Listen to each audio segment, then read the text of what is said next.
mahinuklubon kaayo sa nagkalag sa purgatorio. Kung sa wampang kinahanglan sa mabuhat, magpahayag kami sa pagtinuod sa pagtandong kami. Nasakit kami sa tinulang pagkitlasin na tangkis ni Jesus.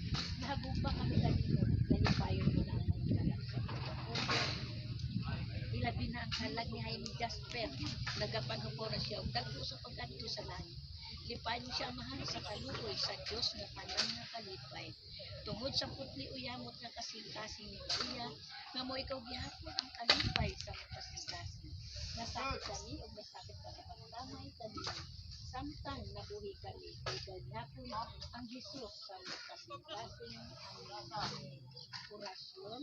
Sumayo nga Jesus, hari sa himaya, luwason mo ang mga kasakitan sa purgatorio, ang mga kalag sa mga ninatay.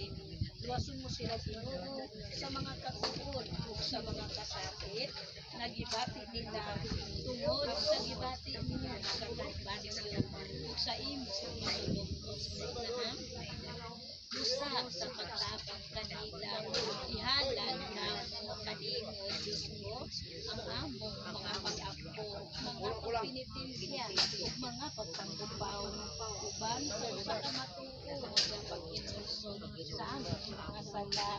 Dawaton mo Ginoo kining among mga pag-apo ug tubuti nga si San Miguel Arcangel nga gitudlo mo sa monofesyo moadto na aron sa pagkuha sa makalag na bulahan dito sa kaintritan sa kasubo ug sa mga kasakit na magdala kanila ngadto sa kahayag kalipay sa himaya nga walay katapusan. Mga pagtuaw sa mga kalag sa purgatorio ay